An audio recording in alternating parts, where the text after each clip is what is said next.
nyuma yo gusenga uratangira ugashakisha. Ni ugushaka. Iyo bavuze terme yo gushaka ngo nagiye gushaka, kuko aba yaragiye gushaka, ntabwo yicara mu rugo ngo arebe, urashaka. Gushaka rero hari ibintu iyo uri gushaka uba ufite ahantu ushakira. Iyo ufite ahantu ushakira, ushobora gushakira mu muryango, ukareka kubona umuntu uwo ari we wese gutya ngo araje kwikubisa imbere. Ushaka n'umuryango. Umuryango nawe ni ikintu gikomeye ushakamo cy'agaciro witaho cyane. Ugashakira mu muryango, ugashakira mu itorero. Ugashakira mu itorero ahantu usengera cyangwa se ahandi hantu, aho hose naho gushakira. Nubwo buryo izo ni inzira nyinshi ushobora gukoresha ushakisha umuntu muzabana kandi nyawe. Ariko ikintu cya mbere gikomeye ni amasengesho. Hanyuma ugashira imbaraga zawe mu gushaka, uticaye hamwe.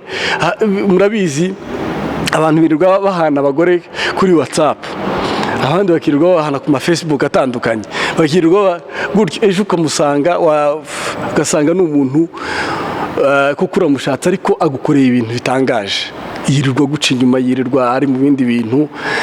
No, umugore mukure mu masengesho. Icya kabiri, ushakishe wowe ugira uruhare mu kureba wa muntu, uvuga ngo kuko uyu ni umuntu warashizeho n'utuntu twawe, wavuga ngo nzagendera kuri utu n'utu kugira ngo nzabone wa mugore.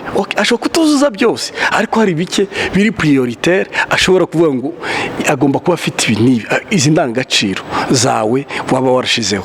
So nuko rero ibyo byose iyo umaze kubihuriza hamwe, ujya ubona umukobwa mwiza cyangwa se ukabona umusore mwiza akaza akakureba. Ibyo bintu biba byiza kandi biranezeza. Kuri BMK1 TV, televiziyo ikorera kuri YouTube, ibagezaho ibiganiro bitandukanye, imyidagaduro, iyobokamana, umuco ndetse n'ibindi. Uyu munsi rero tukaba tubafite insanganyamatsiko ivuga ku rubyiruko rwa Gikristo n'isi ya none. Ntimucikwe, ariko cyane cyane turabashishikariza gukora subscribe ndetse mukanabisharinga bagenzi banyu kugira ngo babone ibi biganiro byacu. Uyu munsi rero dufite umutumirwa nanone uri buze kutuganiriza ku nsanganyamatsiko ariyo maze kubabwira haruguru, ivuga isi ya none n'urubyiruko rwa Gikristo. Rero twakiriye umutumirwa wacu ugiye kutuganiriza muri iki kiganiro. Ikaze umutumirwa. Murakoze cyane. Mbere na mbere ko dukomeza rero turanza tugusabe wibwire abadukurikiye bose n'abazatubona. Mwiriwe, nongeye kubasuhuza. Nitwa Munyakuri Desire, nkaba ndi umugabo wubatse, mfite umugore n'umwana, nkaba ndi umuyobozi w'urubyiruko muri Restoration Church Paruwasi ya Kimisagara. Nkaba nanone nkora mu buyobozi bw'urubyiruko rwa Restoration Church mu rwego rwa Province Centre. Murakoze cyane. Arakoze cyane kutwibwira, ndakeka tumaze kumumenya. Rero ni umwe mu bo twahisemo kugira ngo azatuganirize kuri insanganyamatsiko, kuko hari ubunararibonye bifitemo. Umuntu kugira ngo yubake abanza guca mu kuba urubyiruko. Ariko mbere na mbere turanza tumubaze, ese iyo bavuze isi ya none bishatse gusobanura iki? Umuntu yakumva iki bavuze isi ya none? Murakoze. Kuvuga isi ya none, ubundi nta si yo muri past cyangwa se igihe cyashize, nta n'isi yo muri iki gihe, ndetse nta n'isi izaza. Isi ihora ari imwe. Isi ihora ari imwe, ahubwo abantu nibo bahinduka mu isi baba barimo. Abantu nibo bagenda bahinduka. Ntago naba mu isi yashize ngo nongere no mu isi y'uyu munsi wa none. Isi ni ya yindi. Kandi nanone iyo bavuze isi ntago baba bavuze imigabane. Sintekereza ko ari imigabane ngo turi muri Afurika, abandi bari muri Amerika, abandi barahandi. Ahubwo isi ni ituyemo, aho uri n'ibyo ukorera muri yasi n'imibereho yawe. Isi ya none rero ni wowe muri cya gihe cyawe urimo. Niko mbitekereza. Wowe muri cya gihe cyawe urimo ubayeho ute, imikorere yawe imeze gute muri ibyo bihe byawe. Murakoze. Bijyanye n'ubusobanuro uduhaye kuko wowe utekereza cyangwa se uko wasobanura abantu isi ya none, ubundi wowe ubona isi ya none uyibona ute? Isi ya none ku giti cyanjye, kumbaza ngo nyibona nte, ubundi ni isi isanzwe. Ni isi isanzwe, ahubwo umuntu akwiriye kuba udasanzwe muri yasi. Umuntu akareka kuba umuntu usanzwe muri yasi, kuko ibintu bijyana bikurura abantu muri iyi si ni byinshi, ariko umuntu akwiriye kugira indangagaciro zituma ayibamo kandi akaba umuntu ufite indangagaciro nziza nzima zubaka z'ubumuntu ndetse z'ubukristo nyabwo, ku buryo umuntu ataba influence n'isi ahubwo umuntu akayobora isi.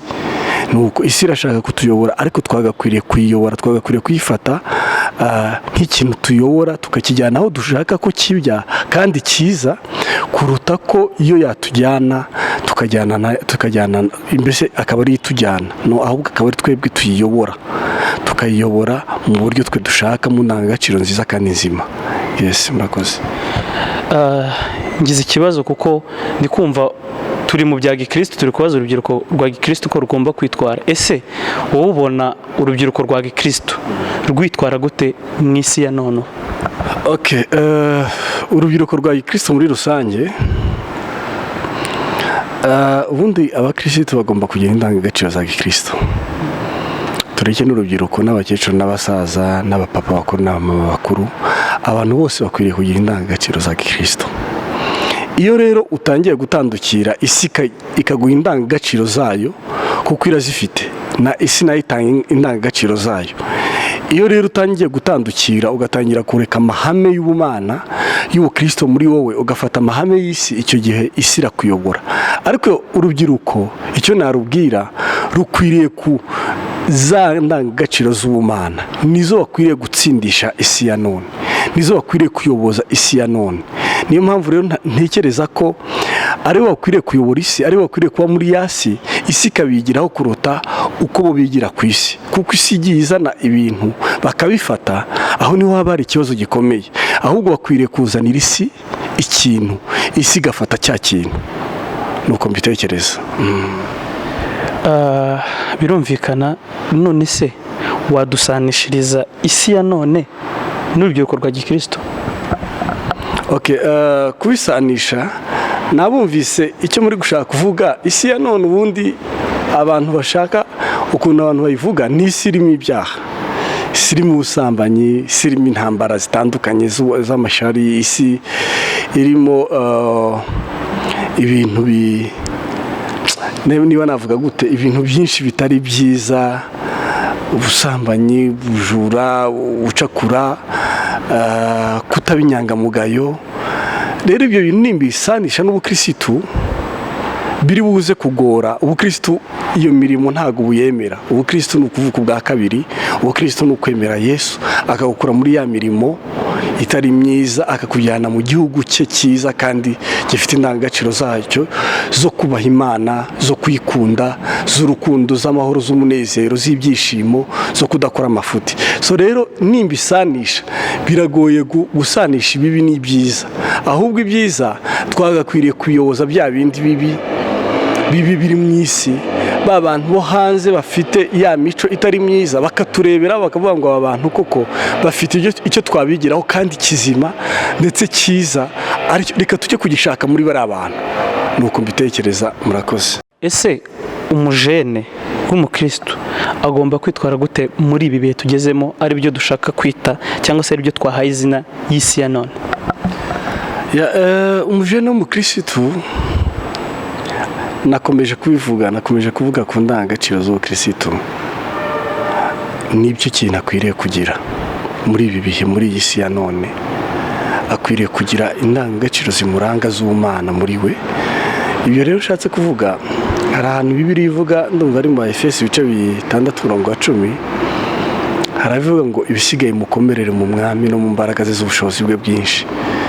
Akavuga munsi ngo mwambare intwaro zose z'Imana kugira ngo mubashe guhagarara mudatsinzwe n'uburiganya bwa Satani. Ibi rero mbivugiye iki? Bivugiye ko umujene w'umukristo muri ibi bihe akwiriye kwambara intwaro zose z'Imana, kubera ko uburiganya bwa Satani burahari, imitekerereze y'isi irahari itari myiza.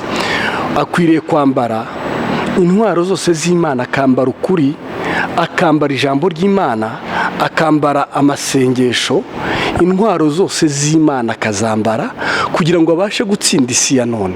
Kuko isi ya none udafite ibyo bintu, udafite ukuri muri wowe, udafite intwaro y'amasengesho, udafite intwaro y'ijambo ry'Imana, biragoye gutsinda ibigeragezo biri muri iyi isi ya none, biri muri ibi bihe, isi dukurura, isi tujyana mu byo ishaka ko tujyamo.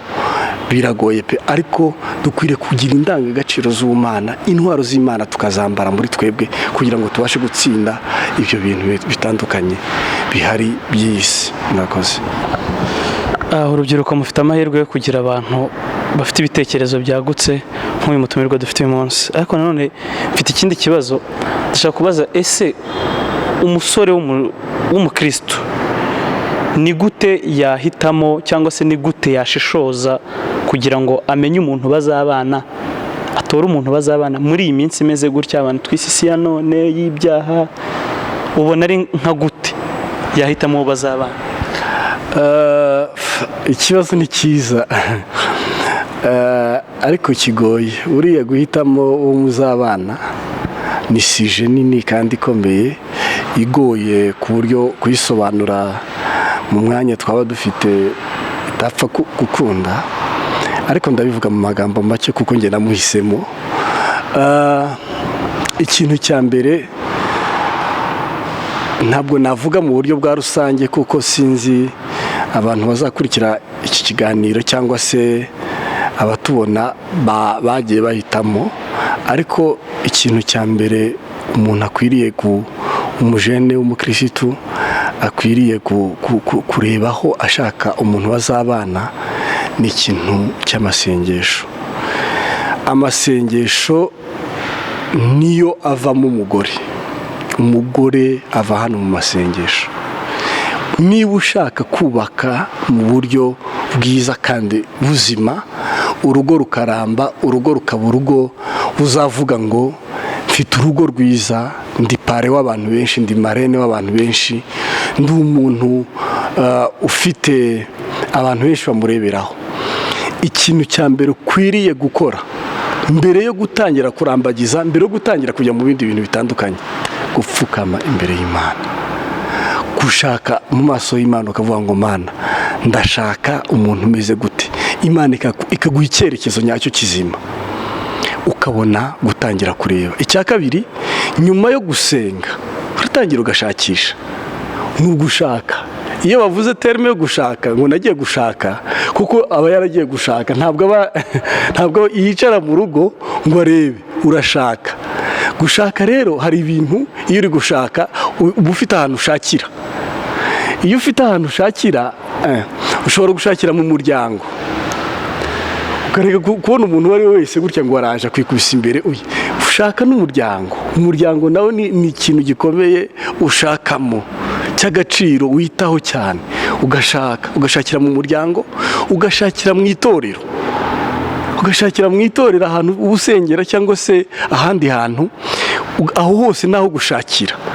Nubwo buryo, izo ni inzira nyinshi ushobora gukoresha ushakisha umuntu muzabana kandi nyawe. Ariko ikintu cya mbere gikomeye ni amasengesho. Hanyuma ugashyira imbaraga zawe mu gushaka, uticaye hamwe.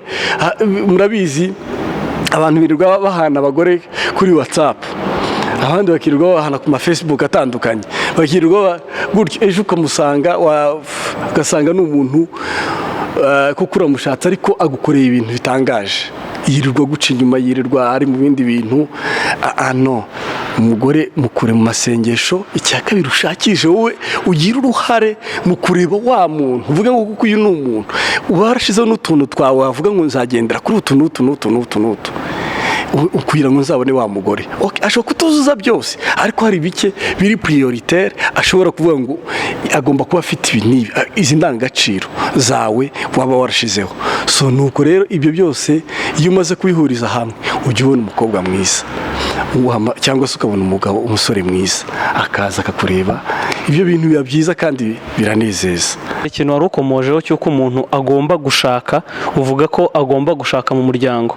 Ese ntibihuriye kwa kundi ujya usanga umuntu akanitinya akavuga ngo sinajya muri uriya muryango, cyangwa se uriya muryango ntunyemera, cyangwa ugasanga hari imiryango imwe iba yarabwiye abana babo ati nutaza n'umuntu wo mu muryango umeze nko kwa kanaka. Ibyo byo ntabwo ubona ko ari imbogamizi ku gushaka k'urubyiruko rw'uyu minsi? Urakoze, waje ikibazo cyiza. Ababyeyi benshi bakunda guhitiramo abana aho bazashaka. Mu isi yacu y'iki gihe nibwo natangiye mvuga ngo isi ziratandukanye. Kera rwose byarashobokaga data cyangwa se mama akakubwira ngo kwa runaka hari umugeni. Ariko bitandukanye n'isi ya none. Uyu munsi wa none usigaye usanga umwana yibana atabana n'ababyeyi, cyangwa umusore ababyeyi wenda bari Burayi, bari muri Amerika, umwana ari ahangaha. Ibyo rero biratandukanye. Iyo umaze gusenga urashaka, nicyo navuze. Kujya mu muryango rero, icyo nashatse kuvuga kujya mu muryango ni ukujya mu muryango ubona kabisa ufite indangagaciro, batakubwiye ngo nuriya muryango wa runaka, n'umuryango wa runaka. No, wowe ujya mu muryango nawe ubona ba bantu se barubaka, abantu se kuko nasenze Imana hari ibintu byinshi yambwiye kuri uyu muntu tugiye kubana kugira. Ariko si uyu muntu ngiye gushaka yarezwe ate? Indangagaciro afite nizihe? Ni umwana kuko nawe usenga, nawe ushaka umuntu umeze nkanjye, ni umwana kuko nawe ufite indangagaciro nzima. Icyo kintu navuze rero cy'umuryango, umuryango buriya ni ikintu gikomeye. Umwana warerewe mu muryango atandukanye n'uwarezwe gutya ahandi hantu. Uwo mwana warerewe muri uwo muryango mwiza akigishwa indangagaciro nziza nzima, agatozwa no gusenga. Umuryango sinavuze famiye wenda tuvuge gutya, n'umuryango n'urusengero n'umuryango. Hari ukuntu aba yararerewe no muri urwo rusengero. Abantu barererwa mu buryo butandukanye, ibyo byose rero urabihuza. Uwo muryango yarerewemo uteye ute? Abantu abana nawe bameze bate? Bamwigishije iki? Bamuhaye ibihe bintu ku buryo uyu muntu yaba bifite? So niko gushaka rero, ukajya mu muryango, ukajya mu bantu batandukanye, ukabaririza amakuru ya wa muntu ko ugiye gushaka. Kuko umuntu gushaka ni igihango. Gushaka ntabwo ugenda uvuga ngo nzagaruka. Ntabwo ari umuryango ufite wo kwinjiriramo, n'umuryango wo gusohokeramo. Ni umuryango wa vie, ni umuryango winji. Ugomba kwitondera, ugasenga, ukareba n'ugiye gushaka koko ni umuntu umeze gute, ni umuntu warezwe ate, ni umuntu ufite izihe ndangagaciro, ni umuntu uteye ute. Ni ibintu bitari byo gupfa guhubukira gutya gusa. Nk'iyi minsi urebye hari ukuntu bajya basohora, ukuntu buri mwaka byagenze, ugasanga uko imyaka igenda iza divorce ziri kwiyongera, kandi ukabona ziri kuba cyane mu ngo zikiri ntoya. Ntago turumva cyane, ntago tujye twumva amakesi y'abantu bamaranye imyaka 30 cyangwa 15 ngo twumve batandukanye. Ese ubona ni iki kiri gutuma abajene bato bakoze ubukwe, bamwe b'abakristu, ukabona ko bakora divorce nyinshi? Uri kubona ari iki kiri kubitera, bijyanye n'ibintu uri kutuganirizaho gushakisha mu muryango? Uri kubona biri kuvuye ko urubyiruko tubona abantu bakiri bato, ingo zikiri nto ziri gusenyuka vuba? Icyo ni ikibazo gikomeye. Ariko ibintu bitera amadivorce y'ingo nto ibyinshi usanga abantu barashatse bataraganiriye inshuro nyinshi. Mbonye umukobwa ni mwiza, baramumpaye, barangiza kumumpa nkanyurwa nuko ameze, physical appearance ikanyura, yarangiza kunyura, wow, uyu mukobwa ni mwiza, ngahita numva nta kindi gikurikiye. Ukwezi kumwe, amezi 2 3 dukore mariage. Noneho twakora mariage, wa mukobwa nanjye hari ibintu byinshi tutigeze tuganira. Noneho tugatangira guhurira mu rugo. Twatangira guhurira mu rugo, ntangiye kumwigira mu rugo, ngasanga afite imico pe ntakwihanganira. Inshuro nyinshi rero ikintu kiba cyiza, abantu benshi bacika intege bakadivorce. Kubera iki? Wa muntu yashatse ntiyaramuzi, ntabwo yaramuzi, ntibabwiranye ukuri kose kuri mu mutima. Ntabwo yigeze amubwira ngo amubwire ngo ukuri kwanjye nuko nakundanye n'abahungu uwa mbere, wa kabiri, wa gatatu. Uko kuri ntabwo bakubwiranye. Abantu benshi rero bafite icyo kibazo, uramushaka ariko ntabwo umuzi, ntabwo uzi uwo ushatse, ahubwo uri kumushaka gusa kuko ukwiriye gushaka, cyangwa se pressure, peer pressure, ababyeyi bagushizeho pressure, cyangwa se inshuti zawe, urungano rwawe rwose rwashatse, nawe baguhaye pasi, barangiza kuguha pasi ako kanya ukavuga ngo ngiye gushaka. Wagera muri wa muntu ugasanga afite imico ya mayibobo, reka nkoresha iyo terme, ugasanga ni umuntu utari uwo kubana n'abantu. Ariko wamubonye nka rimwe gutya cyangwa kabiri kangahe, bagukubita pasi ngo ni inshuti yawe, uwo muntu ugahita uhaguruka nawe ugiye kumushaka. Wamushaka rero, wagera mu rugo ugasanga ni uwundi ntiyigeze akubwira pasti, ntiyigeze akubwira ibyo yagiye anyuramo, ntiyakubwira ibikomere yahuye nabyo, ntiyakubwira abahungu bamukomerekeje cyangwa se abakobwa bamukomerekeje.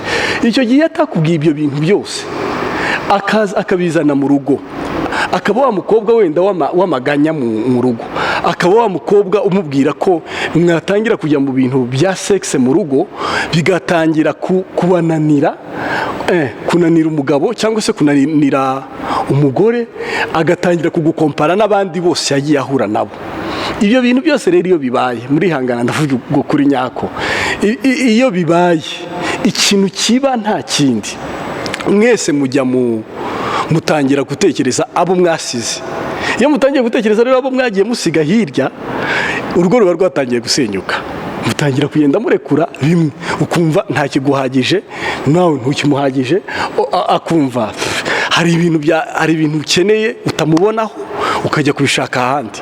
Wajya kubishaka ahandi, rimwe kabiri gatatu, urugo ngo rwatandukanye. Batandukanye gute batamaranye n'umwaka? Watangira kugerageza kubunga, ati byihoreye, ibyo ni iby'urugo rwacu.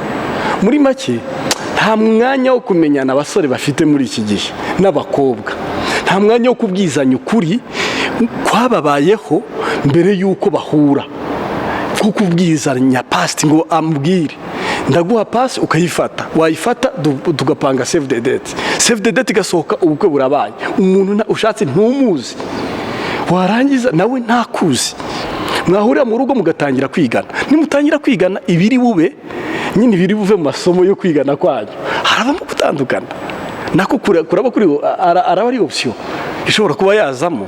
Nicyo iyo rero hatabaye kwihangana, nuko ikindi nanone urugo ntabwo ari paradiso, haza kwihanganirana ku rwego utumva. Umwana yarerewe ukwe, tuvuge ngewe umugore wanjye shatse avukiye Kinshasa, nanjye wenda mvukiye mu Rwanda. Abo bantu ni abantu babiri batandukanye mu mico no mu myifatire. Icyo gihe rero ndamwiga, menye ngo akunda iki, menye ngo ateye ate, menye ngo ni umuntu umeze gutya, nawe aranyiga, ndamwihanganira ku byanjye mbona atari gukora, nawe aranyihanganira ku bye ntari gukora. Icyo gihe rero ibizadufasha nta kindi, nuko twihanganirana, nkamufasha nawe akamfasha, tukajyana muri rwa rugendo gake. Niyo mpamvu ubona abantu bararambana, si uko nta makosa yagiye aba, ahubwo habaye kwihangana no kubabarirana. Ku cyo mwankoreye ntari nsanzwe nzi, wenda n'umukobwa we arasanzwe yitahira mu masaa 3 z'ijoro, naho njye namenyere gutaha saa 1 cyangwa saa 12, natangira kubimukuraho bigatangira kuba intambara. Twose rero n'utuntu nyine tugenda tuza kwihanganirana, kubabarirana. Icyo gihe rero nkagenda mwereka imico yanjye, nawe akanyereka iye, bigatuma turambana kugeza kuko nkuko tuba twasezeranye. Ijambo ry'Imana rivuga ngo ni ukubana akaramata, kugeza kuko tubanya akaramata. Ariko nindekura vuba ngo ibi biraje ndarekuye, biragize abari ibindi. Ibisobanuro ni byiza. Hari imvugo ikunda gukoreshwa hano hanze, ukumva nk'umuntu utari umukristo cyangwa se utaba mu rusengero cyane, agakubwira ngo ningira gahunda yo gushaka nzajya mu rusengero. Ubona ibyo bintu biterwa n'iki, cyangwa iyo mvugo wumva iva hehe, izanwa n'iki? Ubundi icyo bashaka mu rusengero nuko bashaka koko babana barezwe, bya bindi natangiriyeho gushaka mu muryango. Atabagenzi be babana mu kabari, bahorana mu kabari cyangwa se mu maboîte de nuit, akabajugunyayo, akavuga ngo nijya gushaka abangaba sinabashakamo ndabazi, reka nze mu rusengero. Byibura mu rusengero hari abana bagifite indangagaciro, hari abana bazima, akaza mu rusengero koko, yarangiza kuza mu rusengero wenda aranamubonye. Icyo gihe rero izo ziba muri za ngo zimwe na zimwe zitandukana, kuko wa wundi yaraje yihisha, ntabwo yaje ngo yanamuze akizwe, ahubwo hari icyamuzanye, yaje gushaka umugore mu rusengero. Ntabwo yaje mu rusengero, ntabwo tujye kuhashaka abagore, mu rusengero tujye kuhashaka Imana, tujye kuhashaka agakiza. Ibyo rero ubukoze ibintu bitandukanye. Niba ugiye gushaka umugore mu rusengero, muragenda kuko mubande iminsi mikeya, ariko wenda muzatandukana, ntawamenya. Birashoboka ko yazahinduka gake, ariko ujye mu rusengero ugiye gushaka Imana, ya Mana izakugeza ku mugore. Ureke kujya mu rusengero ugiye gushaka umugore. Icyo ni ikosa rero rikomeye cyane abantu benshi bakora. Wowe niba utekereje gushaka, ugatekereza mu rusengero utarubamo, urumva udafite ikibazo, ufite ikibazo gikomeye. Niba utekereje gushaka, shakira aho uri nyine, muri abo ngabo muzatandukane cyangwa se. Ariko niba ushaka kuza mu rusengero, ngwino mu rusengero ufite papasi yo gukizwa, uvuge ngo ndambiwe isi yo hanze, ndambiwe imico y'aba bantu tubana, ndarambiwe, ndashaka gukizwa. Nukizwa upfuka musenga Imana, ubwira Imana ngo Mana, si uko bari mu rusengero bose nabo bakijijwe, ari n'abagore bakubaka, no, ni ikintu cyo ni ikinyoma. Hari abari mu rusengero ariko bafite ibyaha byinshi, kuko mu rusengero akaza, yagera mu rusengero akaba ari umuntu mwiza, ariko akanya gato yasohotse akagukorera ibindi bitangaza. Abo nabo turabujuje, barahari mu rusengero bakora ibyaha byinshi hanze, ariko mu rusengero akaza akaba umukristo mwiza. Tekereza rero nuhura n'uwo nguwo, aba ari ikibazo gikomeye. So rero ngwino mu rusengero uje gushaka Imana, Imana izakugeza ku mugore. Uje kuza mu rusengero uje gushaka umugore, ni ikosa ryaba rikomeye cyane. Urumva umuntu uza mu rusengero aje gushaka umugore ntabwo abazi ikimuzanye, aba yashakiye aha ataragushakira. Mu rusengero ni ukwashakira Imana, nubona Imana irakugeza ku mugore. So nuko sinzi ko mubasubishe. turi kunyurwa, turi kubyumva. Hari ikintu mw'iyi minsi abantu bajya bita ngo ni conflit de generation, kuvuga imyitwarire y'uyu munsi ntabwo ihuye n'iyo muri 90 cyangwa muri 80. Cyane cyane usanga bakunda kubivuga iyo bagendeye ku myambarire y'urubyiruko, nyine n'imyitwarire ihari uyu munsi itari iriho kera. Ese wowe ubona nk'urubyiruko rwa Gikristo bagakwiye kwambara bate, cyangwa bagakwiye kwitwara gute bijyanye n'uko ababyeyi babo babifuzaho, cyangwa se n'umuryango watubwiye ko n'itorero ari umuryango, bijyanye n'uko itorero ryabo ribifuzaho? Murakoze ku kibazo cyiza cy'imyambarire. Buriya imyambarire hari abantu benshi bavuga ngo ntabwo biri kuncira urubanza ibyo nambaye, ariko sintekereza ko aba ari ukuri. Umunsi umwe, reka mbabwire aka kantu. Umunsi umwe nagiye kwinjira mu modoka, urabona kwa kundi winjira mu modoka uteze imodoka. Umukobwa wari uri imbere yanjye yari yambaye akantu kagufi cyane, kagufi. Urabona kwa kundi ushaka gutera intambwe kugira ngo ure ku ma esikariye ya bisi, biramunanira kandi turi kwihuta. Ndamufata gutya, ndamuzamura, ndamwinjiza. Maze kumwinjiza mu modoka, turagenda turanicarana. Twicaranye atangira kugenda ashiraho akayisharpe yari afite agashira hano ku bibero. Ndamubwira nti se ko imyenda yakujemye bimeze bite? Ngo biterwa ngo naho umuntu agiye, ngo ngiye ngo muri soirée, ngo ni fete ngo dufite ngo ngiyemo. Ndamubwira nti se ukajyana imyenda ikuje na gutya? Bari kwambara byibura imyenda igukwiriye, ukayambara, warangiza kuyambara ukajya muri soirée kandi umeze neza.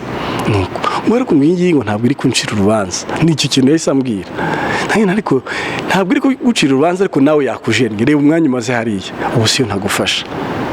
Reba ukuntu uri kwicara, ukuntu umeze, ahantu uri bujye ho uraba wicaye umeze ute. Tugerageza gukorana icyo kiganiro. Twarangije gukorana icyo kiganiro tugeze mu mujyi, arambwira ati ariko n'ibindi twagiye tuganira byinshi, reka nsubire mu rugo. Asubira mu rugo ko guhindura. Ibi mbivugiye iki? Mbivugiye ko mu by'ukuri hari abantu bafata imyenda bakashaka. Imyenda ni kimwe mu kintu cy'icyubahiro umuntu yakagombye kwambara, akavuga ngo nambaye umwenda umpesha icyubahiro. Icyubahiro cyawe ntabwo kiri mu kwambara ubusa, ntabwo kiri mu kwambara ubusa. Iyo wiyambitse ubusa uba uri gutakaza icyubahiro cyawe. Abasore benshi buriya abantu benshi bakunda kwibesha cyane. Abasore benshi bakunda abakobwa bikwiza benshi. Okay, nimwe abanyamakuru muzakore iperereza, ariko muzasanga abasore benshi bakunda abakobwa bikwiza kurusha gukunda abakobwa bambara ubusa. So rero cyangwa se abahungu bambara nabi.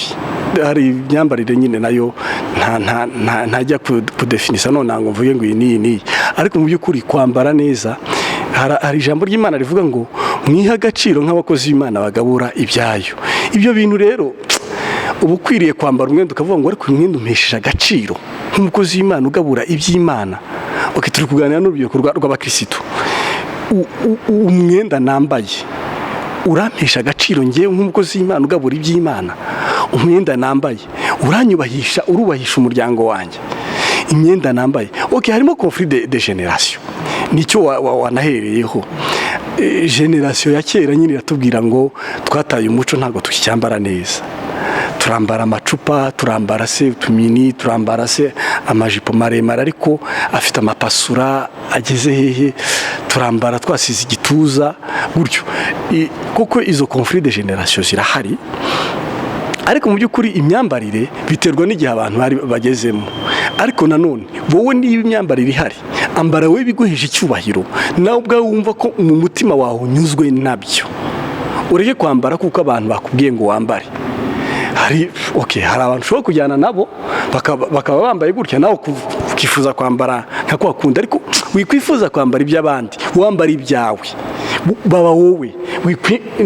Twagitangiriye wiba influence n'abantu bo mu isi, ahubwo wowe influence isi, ba wowe nurangiza kuba wowe wambare nkawe abandi bakurebereho. Kubera iki se ngewe ndebera ku bandi kuki nge batandeberaho? Fashion zirahari, reka ndebe ziri kuri internet, reka ndebe izo abantu batambutse bambaye, nindangiza kuzireba mpitemo ngewe yanjye nakwambara ibereye nuko nataye yanjye inkwiye nkavuga ngo nambaye umwenda koko nyawo kandi muzima. Icyo kintu nugikora gutyo wabaye wowe, abandi bazakurebera, uri kurebera ku bandi. Murakoze. Hari ikindi kintu bijyanye n'izo conflit de generation, hari n'ikindi cyabaye kimeze nka conflit z'ama eglise bitewe n'abantu bamwe. Hari ama eglise yaje bahita mu churches aza ameze nkaho ari mashyashya nyine, azanye iyindi myitwarire, ndetse ni naho benshi ugibona urubyiruko rwaho rw'abakristo bambara nyine uko bishakiye cyangwa se uko banyuzwe nako, reka tuvuge gutyo, uko banyuzwe nako. Ugasanga hari nk'amatorero amwe abimira, atabemerera cyangwa atanabemera nk'abari abakristo. Byo ubivuga iki? Ubukristo burebe mu myenda nabwo si ubukristo. Si mpamya ko twarusha nk'abanyamerika ubukristo. Ntabwo ubukristo wagakwiriye kuburebera mu myenda. Ubukristo umuco w'imyambarire n'ibindi ntibikareberwe mu bukristo. Ubukristo bukwiriye kureberwa mu bukristo kuko nyabwo ko mu mutima, ukareka kuburebera mu myenda. Ntabwo nshatse kuvuga ko ababasubiza inyuma bakoze amakosa biterwa n'imyemerere yabo n'amadoctrine yabo n'ibyo bemera, ariko icyo nshatse kuvuga ko udakwiriye kujajinga umuntu kubera ko yambaye nabi ngo si umukristo. Nujya gusengana n'abazungu uzasanga yambaye nk'akantu k'agakabutura kagera ahangaha kandi ari umukobwa, kandi nimusenga uzasanga ashobora no kumva n'Imana kukurusha, afite ubusabane bwinshi n'Imana kurusha wowe. So rero ubukristo burebe mu myenda no mu biki uri kwica ibintu byinshi. Ariko reka mvuge muri cadre yacu y'abanyafrika, twebwe ngewe ndagaruka kuri cya kindi, ukwiriye kwambara ku buryo nawe ubwawe wihesha icyubahiro, ku buryo n'imiryango ukamenya na sosiyete ubamo nayo ikavuga ngo uyu muntu koko yambara neza. Kwambara neza, twita kwambara neza nuko abandi bantu babona bakagushima, ntitugire igisitaza dushira imbere y'abantu bose.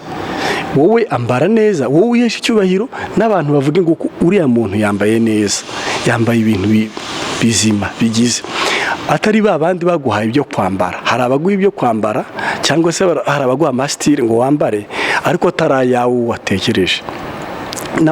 Hariho n'ibintu navuga by'amaraha yawe, iraha ryawe riri kugukuriramo. No, ambara ibijyanye n'uko wowe umutima wawe, wa mutima wawe urimo Imana, urimo umwuka wera uri kukuyobora, ureke kuyoborwa n'amaraha yo mu isi. N'isi ikiri kukubwira ngo Beyonce yambaye gutya cyangwa se runaka yambaye gutya, abahanzi bambaye gutya, nurangiza nawe ujye kwambara gutya. No, ambara bijyanye n'uko ukwiriye koko wiha agaciro nk'umukozi w'Imana ugabura iby'Imana. Icyo kintu cyumvise muri wowe wakwambara kandi ukambara neza ku buryo abantu bose bakureba bakavuga ngo uyu muntu yambaye neza, bakakwigiraho mu kwambara. Nuko mbitekereza. Birumvikana urubyiruko rw'abakristo rufite akazi kenshi ko gukora nk'uko babivuga, ariko hari umuntu w'umukristo ndetse muganira ukumva azi n'iby'Imana byinshi, ariko wamubwira akakubwira ngo gukizwe ni ku mutima. Ese kandi abanyarwanda baca umugani ngo kari ku mutima gasesekara ku munwa, ariko wamureba imyambarire ye ukabona utamutandukanya n'abo hanze. ese wowe ushyigikira iyo mvugo cyangwa iyo umuntu akubwiye iyo mvugo ubundi wamusubiza iki ubizi ko ari umukristo? Urakoze. Iki kibazo twese duhura nacyo. Gukizwa ni ku mutima. Agakiza ko mu mutima se katagira ibikorwa kaba ari agakiza? Numva ari Yakobo wanditse aravuga ngo kwizera kutagira imirimo kuba gupfuye. Biba bigize ntabwo ako gakiza kari soft, karoroshe cyane. Agakiza uvuga ngo ni ku mutima katagaragara inyuma. Agakiza kawe gakwiriye kugaragarira bose. Imbuto zawe zikera, abantu bakazibona, bakazigusoromaho. Wera imbuto z'imirimo myiza zigaragare. Ureke imbuto rero nizo zigaragara, kandi agakiza gatanga imbuto. Reka kuvuga ngo agakiza kawe kari mu mutima katagaragara inyuma, ako ntabwo ari agakiza. Yesu twamenye ntabwo atwemerera kumugumana gusa, atwemerera ko bastinga, atwemerera ko tumuvuga abantu bakamutubonaho. Ntabwo Yesu ari umuntu uri hide, mbese wihishe muri twebwe.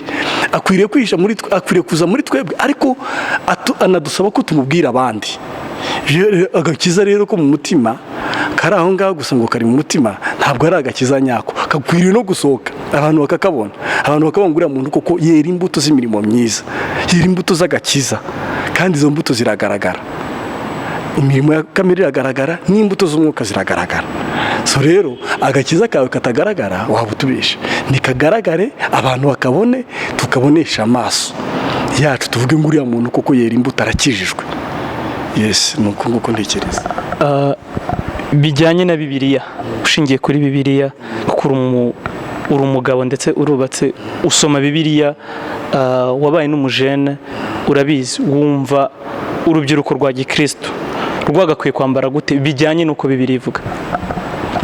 Bibiliya ntabwo ipresiza ngo mwambare gutya. Nta hantu uzabona Bibiliya ivuga ngo mwambare gutya. Wenda ishobora kuvuga ngo abagore bikwize nka kwa kundi kwa Sara. Ufite bijyanye n'imyambarire, reka mvuge ko Bibiliya ivuga ko dukwiriye kwambara neza bijyanye n'imico yacu, kandi tukikwiza mu mico yacu, tukambara neza, tukaberwa, kugira ngo ubutumwa bwacu dutanga butagira inkomyi, butagira ikintu kibutangira, cya kintu cy'igisitaza gishobora kuza imbere yacu, ahubwo ubutumwa dutanga bube bujyanye n'uko tugaragara. Uko umuntu agaragara, ngiye kubwira umunyarwanda afata umuntu wambaye neza gute? Ngende ngimbere ye nk'umuntu wambaye neza, mubwire, kuko umuzungu we azabwirwa n'umuzungu bitewe n'umuco we, uwo muri West Africa nawe nuko.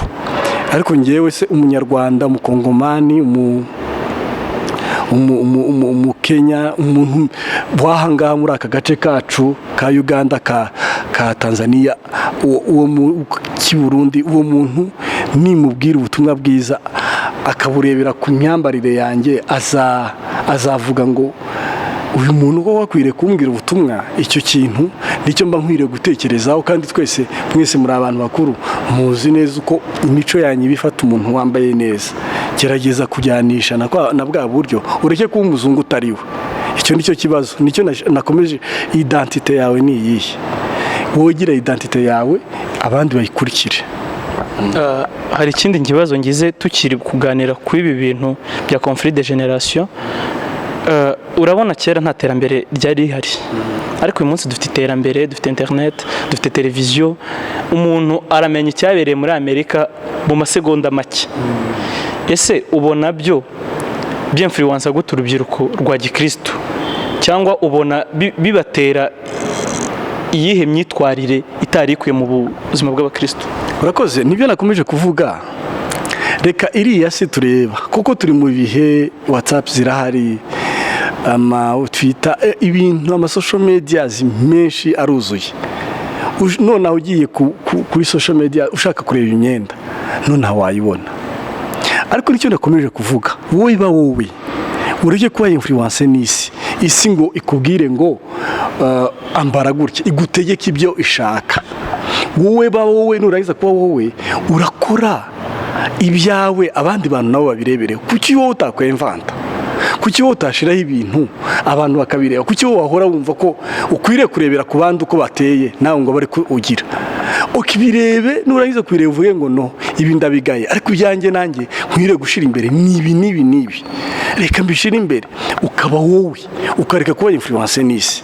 Erega bara nabo barakomunikanaga bakera, hari igihe tubasuzugura, ariko nabo bari bafite iterambere kandi rijyanye n'ibyabo, kandi nabo baravuga ngo abantu b'iki gihe, buri abantu bo muri 80 baravuga ngo abantu b'iki gihe babaye nabi, abo muri 70 bakavuga ngo abantu b'iki gihe babaye nabi. Nuko hahora abantu b'iki gihe abigihe cya kera nibo ngo bari bafite imico. Uyu munsi none haracyari abantu bagifite umuco kandi mwiza wa Gikristo kandi muzima, barahari barashikamye. So rero reka tureke kuba abantu barebera ku bandi, ahubwo natwe tuvuge ngo abantu baturebera hiki. Nicyo kintu nicyo cyadufasha. Urubyiruko rw'umukristo, umuntu yakureba akakurebera hiki, yakwigiraho iki? Cyangwa wowe uhora uvuga ngo reka nigire ku bandi, no, wowe abantu nawe bakwigireho. Usigaye ubona urubyiruko cyane dufata umwanya munini ku mbuga nkoranyambaga na tekinoloji, kandi ugasanga nibyo duhariye umwanya munini. Ese ubona bitamara indangagaciro za Gikristo mu rubyiruko? Urakoze. Ikibazo cy'imbuga nkoranyambaga ni ikibazo kiri addicted, gifata urubyiruko mu buryo budasanzwe.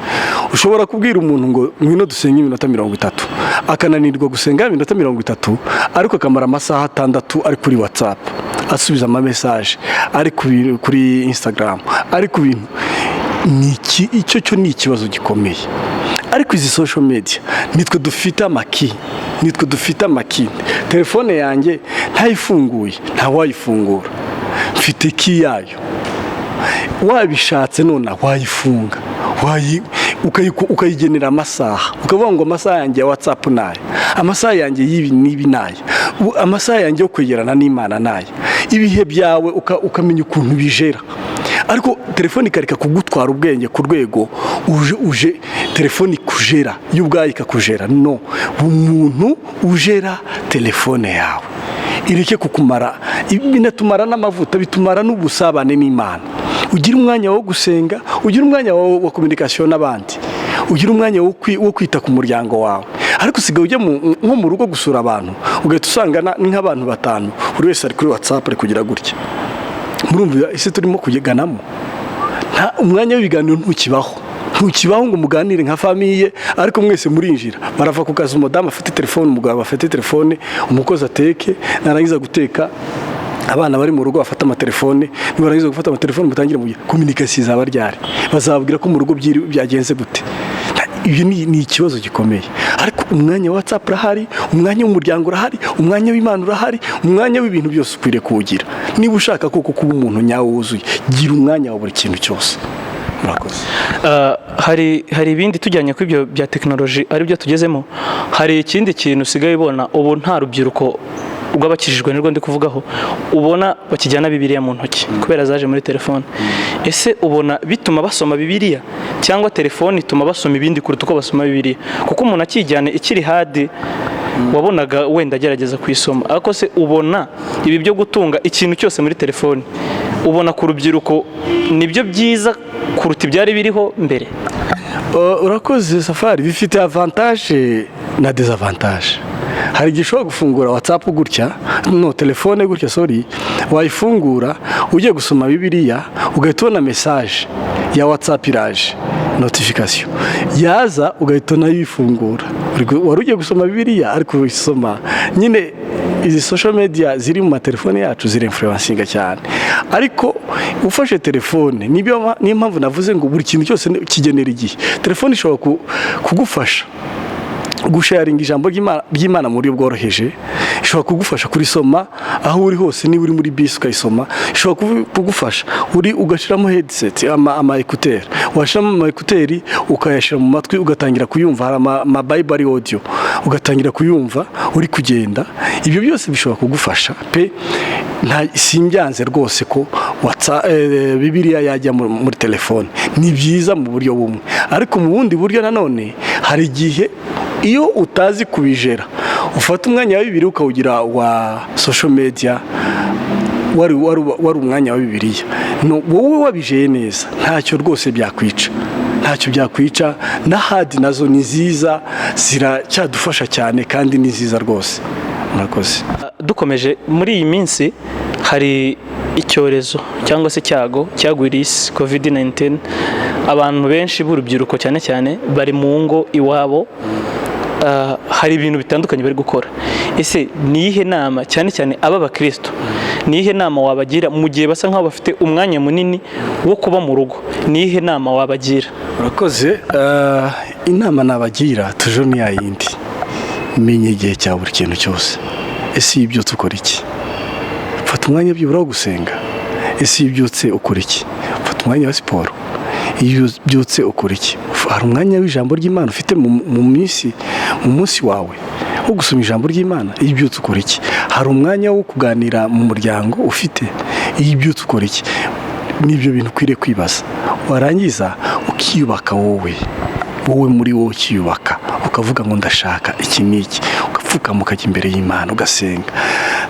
Twakwifuza ko ibi bihe bizarangira tubona abajene buzuye umwuka wera, tubona abantu baruzuye umwuka wera, baruzuye imbaraga, baruzuye amavuta y'Imana, tubona urubyiruko rufite imbaraga z'Imana rwavanye hariya muri biriya bihe byo kwikingirana, byo kuba mu nzu, buzuye imbaraga z'umwuka w'Imana. Abo nibo bajene twakwifuza. Ariko murebe, twazababazwa no kubona abajene dusa naho dutangira zero, gusa naho twongera kwigisha ijambo ry'Imana, baguye basubiye mu byaha babaye. No, reka tubone abajene kabisa, tuzabona abajene b'umuriro bazaza mu rusengero bagahindura ibintu, bazaza mu rusengero bakazana ububyutse budasanzwe, ari mu gihugu, ari mu rusengero, ari mu bantu, bakaza ari abajene kabisa buzuye, bafite ijambo ry'Imana, bafite amasengesho muri bo, batemba amavuta y'Imana. Tugeze kuri ingingo yo kuguma mu rugo, hari akandi kabazo gato yangize. Urabona urubyiruko rwinshi ubu ngubu basa nkaho babonye umwanya wo kureba filime, kureba ama TV show atandukanye. Ese nk'umuntu w'umusore afashe umwanya akareba filime, ubibona nk'icyaha? Ni ikibazo bite? Ibyo byose nibyo navuze, ikintu cyose wakigeneye umwanya wacyo nta kibazo kirimo rwose. Filime si icyaha, ntabwo kureba filime ari icyaha, ariko filime kuba imbata ya filime ni icyaha, kuba imbata ya social media ni icyaha, kuba imbata y'ibintu bitandukanye ni icyaha. Tout excès mauvais. Nufata ikintu ukakigira, ukareba seri guhera mu gitondo saa 12 ukageza nka saa 5 z'ijoro, ukaryama amasaha make, nabwo ukaryama udashaka kuryama, ejo mu gitondo ukongera ukareba baguhamagara ngo kora kanaka, bikaba intambara ngo usize seri. Ni icyaha kabisa pe, ni icyaha gikomeye. Bumujene uvuye ngo wenda ndareba episode imwe ku munsi, nindagiza kureba episode imwe, ibyo ntacyo bizaba bigutwaye. Ikintu cyose wakigeneye igihe cyacyo, mu by'ukuri ntacyo byaba bigutwaye. Ntabwo abajene nabakora kuri filime, ntabwo nabakora ku mupira, ariko wiba imbata za cya kintu. Wowe ugerageza ikintu cyose ukijere mu buryo bwawe kandi bwiza, bizagufasha. Ubutumwa buracyakomeje, ariko turashaka ko nyirizina ugenera ubutumwa urubyiruko rwa gikristo aho bari atandukanye, abari mu ngo, abasubiye mu kazi, ubagenera ubutumwa nk'umuntu wari urubyiruko ubuvamo, ndetse uyu munsi abantu bifashisha kugira ngo ugire inama urubyiruko. Ni ubuhe butumwa bagenera? Bakoze ubutumwa nagenera urubyiruko muri ibi bihe ni ugusenga, no gusoma ijambo ry'Imana, no gukora ibikwiriye muri iki gihe, gukora ibintu bya ngombwa. Gusenga, gusoma ijambo ry'Imana, no gukora ibintu bya ngombwa. Ureke kujya mu bintu bigutera umwanya, wijya mu bintu nk'utazi iyo ujya, jya mu bintu bigufitiye umumaro. Ufate umwanya wo gusenga, ufate umwanya wo gusoma ijambo ry'Imana, ndetse ukore ibintu bigufitiye umumaro. Ibintu bigufitiye umumaro ni ibihe? Abashaka amashuri nimuyashake mwige, abashaka amabizinesi, gukora amabizinesi, ni imyaka yo gukora amabizinesi, ukora ibigufitiye umumaro. Abashaka gutera imbere batera imbere, abashaka no kurongora, kora ibintu bigufitiye umumaro muri ibi bihe. Senga, soma ijambo ry'Imana, kora ikigufitiye umumaro. Ibyo bintu nubikora uri umujene, ndakubwira ngo mu myaka 10-15 iri imbere uzazungurire kamwe. Bene data, ndabashimiye rwose ndumva ari icyo kintu nababwira abajene. Murakoze. Arakoze cyane umutumirwa wacu w'uyu munsi. Ndakeka ikiganiro tugiranye ari ahangaha tugisoreje. Turagushimiye ko waduhaye umwanya wawe. Murakoze, nanjye ndabashimiye. Mwibuke gukora subscribe, nanone mwibuke no gusharinga iyi message izajya iri ku bantu benshi. Ndatekereza ko ari message nziza, iri powerful. Imana ibahe umugisha, ndabakunda. Murakoze. Nta bindi byinshi rero turenzaho. Ubutumwa yabahaye ndetse yabagerekeyeho n'ubundi bwo gukora subscribe na share kugira ngo ubutumwa bugere ku bantu bose. Mwakoze kubana natwe, naho utaha.